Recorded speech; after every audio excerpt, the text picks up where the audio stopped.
E se você tivesse que responder a seguinte pergunta: você sente, percebe a sua vida como sendo um paraíso aqui na Terra ou é o inferno literalmente? Talvez possa ser uma mistura entre os dois, não é verdade? E se eu te perguntasse assim: você sente que o mundo é um lugar seguro?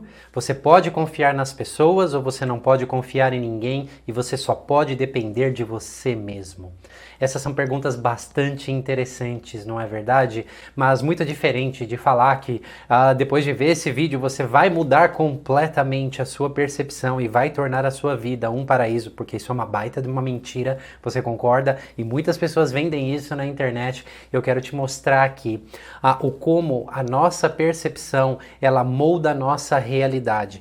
O quanto nós não nos conectamos à realidade, mas sim a fragmentos dessa realidade. Isso sim tem caminhos de transformação e o primeiro passo é o entendimento do que está acontecendo aí com você, mas de fato não é do dia para a noite. Se esse assunto te interessa, quiser saber um pouco mais sobre isso, vem comigo depois da vinheta.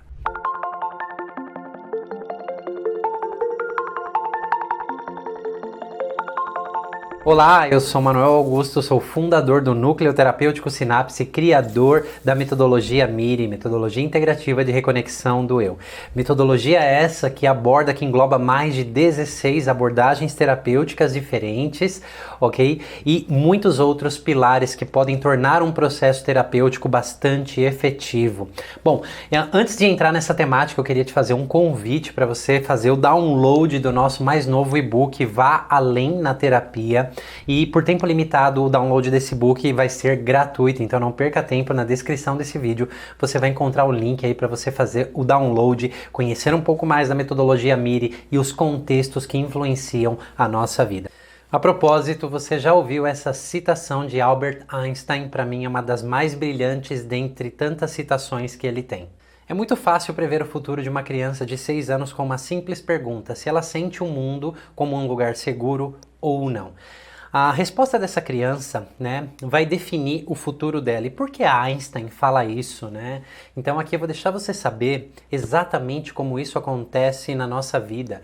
Os momentos iniciais da nossa vida, eles criam toda a estrutura, a planta baixa, que a gente vai ter a tendência de replicar o resto da nossa vida, essas estruturas, esses aprendizados que nós passamos. E não é que eles sejam mentirosos, tá?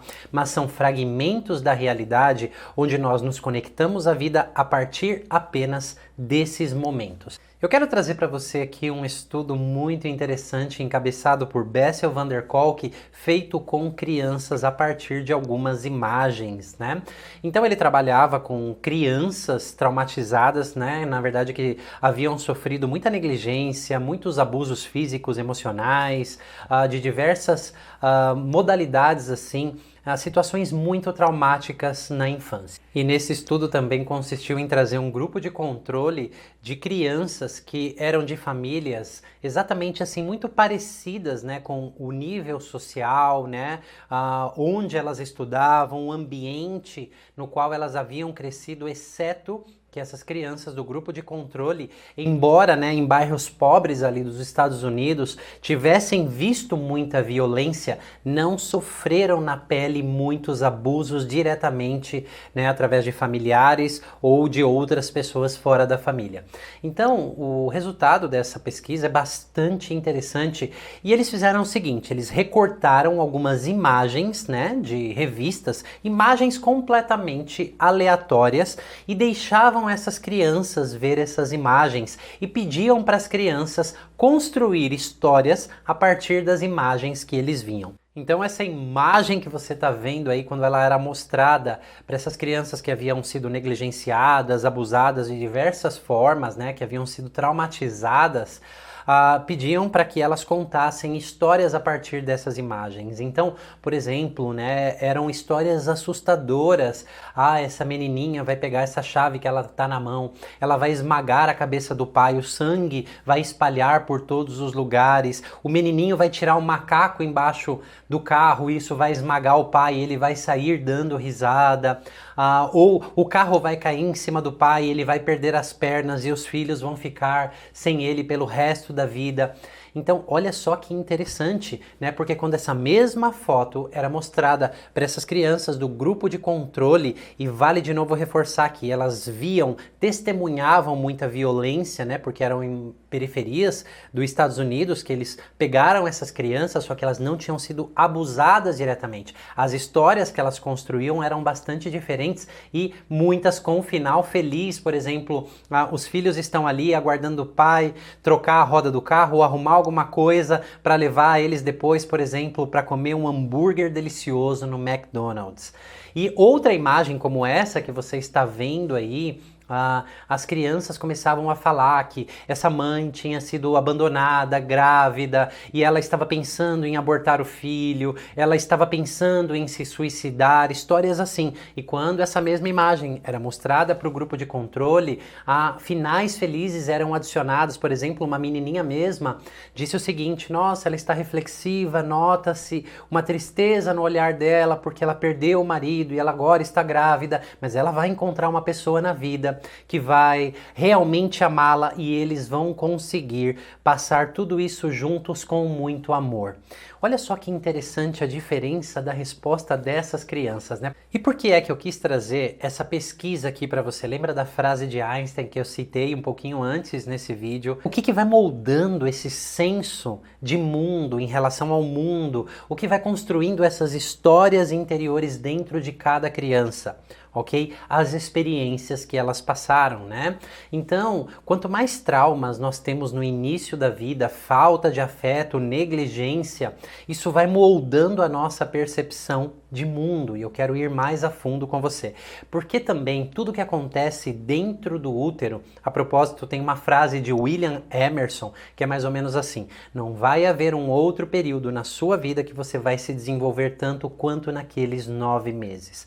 Então, dentro do útero são criadas as nossas bases, são os inputs iniciais que nós vamos tendo, né? Então, o bebê ali crescendo, se multiplicando, né, a nível celular, se desenvolvendo, recebendo a nutrição através do cordão umbilical, a placenta, filtrando algumas coisas, mas não tudo. Esse bebê vai recebendo muito mais do que a química do que a mãe come, do ar que a mãe respira, mas também os estados emocionais da mãe, a bioquímica que gerada no corpo dela passa para esse bebê. Então imagina só se essa mãe, por exemplo, né, está tendo ou tem um relacionamento abusivo. Qual é a sensação dessa mãe, né, gestando, estando grávida com esse marido? Então a sensação dela, a percepção de medo, de estresse, de estar sendo desvalorizada, ou está tendo que se submeter a isso e ainda tem um filho para criar, toda essa sensação, né, esses sentimentos vão ser traduzidos numa bioquímica,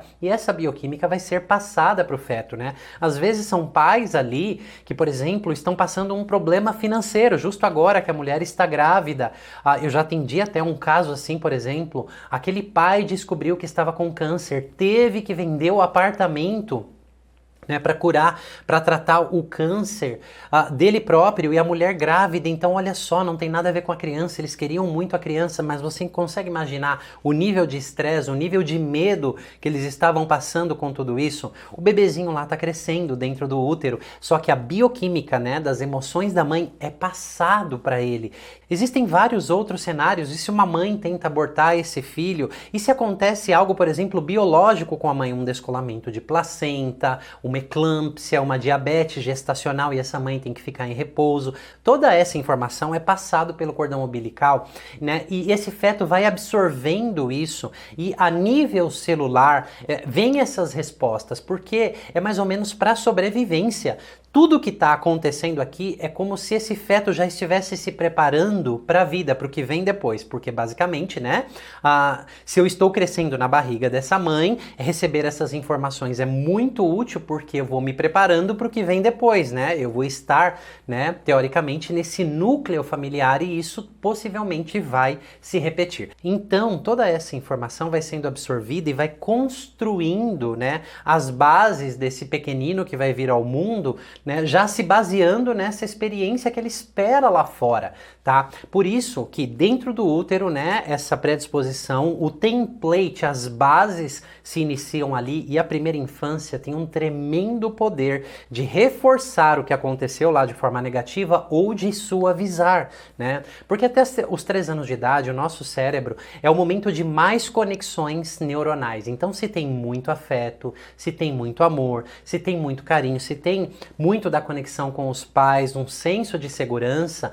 né? O que acontece bioquimicamente nesse bebê que já nasceu e está crescendo? Muita ocitocina. Isso vai reforçar essas conexões neuronais. Isso vai ensinar não só o cérebro, mas todo o sistema. O mundo é um lugar seguro, ou pode ser um pouco mais seguro, um pouco mais confiável, ok? Já pode ser muito diferente, né? Se já tem essas situações estressantes dentro do útero e a mãe já sofria, por exemplo, né, esse relacionamento abusivo, a criança nasce e esse relacionamento continua, né? Se tem estados de negligência, se um dos pais é alcoólatra, por exemplo, né, tem violência, enfim, tudo isso pode reforçar o que já aconteceu dentro do útero, porque o hormônio que vai orquestrar tudo isso já é o cortisol, então é diferente da ocitocina, que é o hormônio do amor, que promove essas conexões. Então, não só o cérebro, mas como todo o sistema vai se preparando para a vida. E dos 3 aos 7 anos de idade, mais ou menos, né, eu já vou tendo todas aquelas sensações, eu já tenho todas essas experiências, né, porque essa foi a minha realidade, a realidade que eu vivenciei, que eu vivi, ok?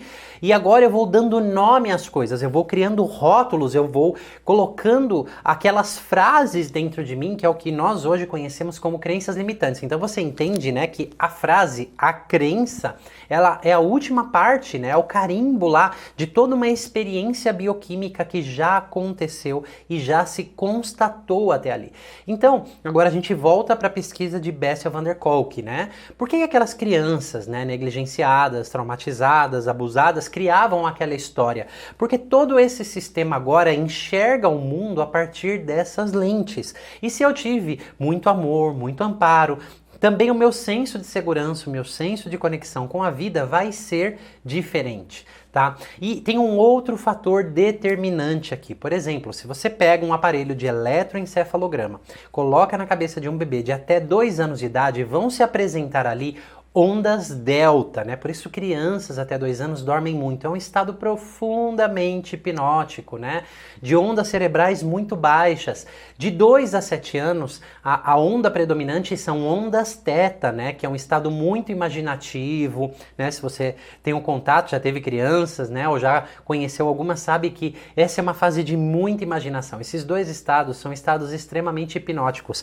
A consciência, como nós conhecemos hoje, não está formada ainda, ok? Então, dos 7 aos 13 anos, mais ou menos, um estado alfa, e posteriormente nós vamos entrando nesse estado beta, criando os nossos sonhos, desejos, a parte consciente completamente formada, né? O cérebro completamente estruturado, só que existem essas bases que moldam a nossa vida. Então você entendeu que esse período, né, entre dentro do útero, nascimento ali, primeira infância, segunda infância, eles constroem essas bases que vão organizar toda a nossa vida posteriormente, tá? E por isso que muitas técnicas, muitas abordagens, só aqui no nível cognitivo, frases positivas, pensamento positivo, não muda toda essa estrutura. É preciso a gente investigar o que aconteceu, ter esse entendimento para que a gente possa começar a organizar, né, intervenções assertivas, proporcionar para esse sistema não só o cérebro, não só uma boa ideia, mas também todo um ambiente de segurança. Isso não acontece da noite para o dia, ok? Então, como você percebe o mundo hoje? O mundo é um lugar seguro? Você pode confiar nas pessoas? Você realmente tem confiança em você? Você tem essa sensação de que você pode ir para a vida? Você só depende de você? Porque nós vamos nos conectando na vida hoje em dia a esses fragmentos de realidade. O que eu quero dizer? Se você procurar, né, por pessoas que você não pode confiar, por desgraça, por coisas ruins, você vai encontrar. Se você procurar por pessoas confiáveis, por ambientes seguros, por conexão, por pessoas que incentivam você, você também vai encontrar. tá? Então a realidade ela é muito mais ampla, mas a nossa tendência para nos conectarmos com a realidade é através desses fragmentos de realidade que fizeram parte da nossa experiência. Você também observou na pesquisa de Bessel van der Kolk, né, que uma coisa é testemunhar traumas, testemunhar situações difíceis, isso pode até sim trazer experiências, mas não tão catastróficas quanto eu ter vivenciado, né, traumas, abusos assim, muito mais evidentes, muito mais fortes, digamos assim, ok? Então você começa a compreender tudo isso. É muito importante a gente entender toda essa base para que a gente possa começar a reorganizar a estrutura. Não é uma construção do dia para a noite. Se alguém te prometer isso, você vai acabar entrando numa frustração, achando que é uma técnica, um guru mágico, que não, uma pessoa que não está levando em consideração todos esses aspectos interiores, talvez ela nem conheça, né? E isso leva algum tempo, é mais ou menos assim. Outro dia eu vi uma pessoa conversando com uma nutricionista e a pessoa queria emagrecer muito rápido. A nutricionista voltou para aquela pessoa e disse assim: você levou quanto tempo para engordar? Você engordou do dia para a noite? A pessoa respondeu: não. Ela falou: logo o processo de emagrecimento não é do dia para a noite também. Ele vai acontecendo aos poucos. Você simplesmente não dormiu e acordou com 30 quilos a mais. Então, liberar esses 30 quilos vai ser um processo gradativo, né? A gente tem que ter uma reeducação. Por que eu estou dando esse exemplo para você? Porque entender isso é muito importante, a gente voltar, né, ensinar caminhos para o nosso sistema nervoso autônomo, né, poder encontrar janelas de soltar ativações que ficaram congeladas nessas experiências traumáticas, né, também dar espaço para que a gente possa criar espaços de segurança dentro de nós para mudar a bioquímica, inclusive, e a gente aos poucos ir se adaptando a isso. Por isso que eu falo, se eu tenho uma sensação de que eu não me amo, de que eu não posso confiar nas pessoas, não vá para o extremo oposto, dizendo que você confia em todo mundo e que só coisas boas chegam até você porque você viu isso num livro. Isso está muito distante da sua realidade. Como eu já falei em outros vídeos, né? Cria esse gap, esse buraco negro entre essas duas percepções que querem. Essa aqui baseada em fragmentos da realidade que você experimentou e essa em apenas um desejo, tá? Então é pouco a pouco que a gente vai construindo isso e sim, isso é muito possível. A propósito, se você está gostando desse conteúdo, esse é o momento aqui para você deixar o seu like ou o seu dedinho para baixo aí, se não estiver fazendo sentido. Deixa a sua dúvida, deixa o seu maior insight aqui no comentário para eu saber que a mensagem realmente está sendo passada e você está compreendendo isso, porque eu estou te trazendo aqui informações muitíssimo importantes para o seu caminho de autoconhecimento. Então deixa o seu comentário, compartilhe esse vídeo se você achar que pode ser benéfico para outras pessoas. E lembra de tocar no sininho, se inscrever aqui no canal e tocar o sininho para você não perder nenhum conteúdo como esse, porque eu vou trazer conteúdos complementares e eu não estou falando isso, né, tudo isso que aconteceu lá atrás, se não houvessem caminhos de transformação, só que não são pílulas mágicas, né, leva o seu tempo e sim existem caminhos para a gente fazer isso. E a propósito, se você me perguntar, né, onde e como eu faço isso nesse momento, que é um momento de pandemia, onde a gente está gravando esse vídeo aqui, nós temos o Workshop Miri, que na verdade é um retiro online de quase 3 dias, baseado na metodologia que você vai ver no e-book aqui, se você fizer o download dele, tá? E aproveita que é por tempo limitado a baixar gratuitamente, tá ok? Nós fazemos muito desse trabalho, organizamos muito desse trabalho, levando em consideração tudo que eu tô te falando aqui e muito mais, né? Os passos, dependendo da jornada de cada um, seguindo o ritmo de cada um, porque você viu a pesquisa de Van der Kolk, né? O que a gente vivencia lá na infância, dentro do útero, é diferente de uma pessoa para outra, que criam percepções diferentes e nos conectam a fragmentos da realidade diferentes. Então a gente sim pode começar a transformar tudo isso. E se você se sentir convidado, quem sabe eu não posso co-criar esse processo junto com você, tá bom? Então, que tal a gente começar a construir um mundo interior um pouco mais leve dentro de tudo que a gente experienciou? E eu queria encerrar esse vídeo aqui com uma frase para você refletir. Muitos irão dizer quem é você. O Miri vai te ajudar a descobrir quem você realmente é.